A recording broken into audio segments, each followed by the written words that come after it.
हे बाऊ हे भतारगंज कहाँ पड़ी हो? भतारगंज? हाँ भतारगंज। कहाँ से आवत हूँ? महतारीगंज से। महतारीगंज से? हाँ। अच्छा तो तुम्हें भतारगंज जाए के? हाँ बाऊ।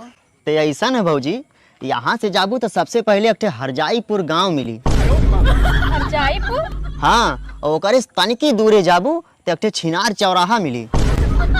ई कौन चौराहा हो? हाँ वह जो सुनत हो। और सुना, वह चौराहा से जब तनिकी और आगे जाबू तो एक मेहरीगंज बाजार पड़ी।